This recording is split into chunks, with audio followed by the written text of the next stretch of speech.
Every day, millions of people wake up, pick up their phones, and step into the exact same place, the internet, a place that promised to connect us, to educate us, to give everyone a voice. But somewhere along the way, it started rewarding something else. Not wisdom, not kindness, not honesty, attention. And the easiest way to get attention is rarely by being the best person in the room. Think about the last time you opened social media. How many posts did you scroll past without remembering them? Dozens, hundreds. Now think about the ones you do remember. Was it the person calmly explaining their opinion? Or was it the person yelling, the one insulting someone, the one starting an argument, the one saying something so outrageous that you couldn't help but stop scrolling? That's not an accident. That's how our brains work. Your brain is designed to notice threats before anything else. Thousands of years ago, that kept us alive. If there was a tiger hiding in the bushes, it mattered a lot more than a beautiful sunset. Today, the tigers are gone, but our brains haven't changed. Now, the threats are angry headlines, controversial opinions, public arguments, and endless outrage. Our attention still goes to whatever feels the most emotionally charged, and the internet learned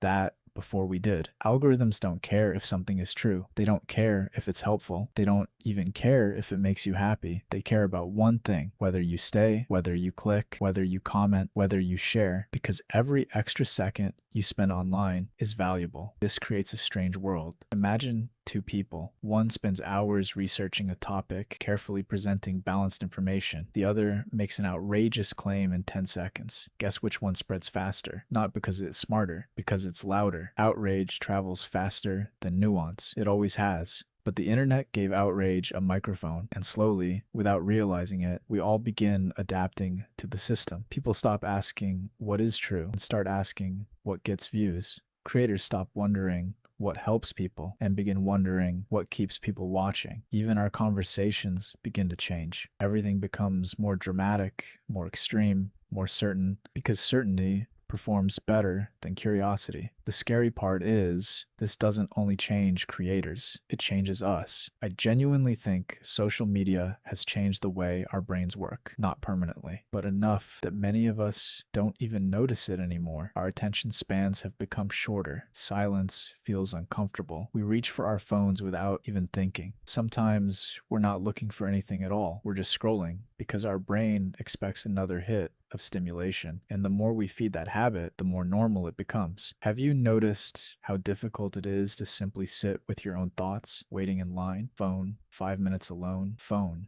Feeling slightly bored? Phone. It's almost automatic, not because we're weak, but because these platforms are designed to keep us there. Every notification, every recommendation, every endless scroll is competing for one thing: your attention. But here's where I think a lot of people get it wrong. They act as if we're powerless, as if the algorithm has already won. I don't believe that. I think social media changes us, but I also think we have the ability to change ourselves back if we actually want to, because the internet doesn't decide who you become. Your habits do. The people you surround yourself with do. The conversations you choose to have, the books you read, the walks you take without your phone, the hobbies that require your full attention, the moments where you choose the real world over the digital one. Those small choices seem insignificant until you make them every day. I think that's the part we forget. Our brains are constantly adapting. If they can adapt to endless scrolling, they can adapt to slowing down again. If they can learn to crave constant stimulation, they can also learn to enjoy peace. The brain is far more flexible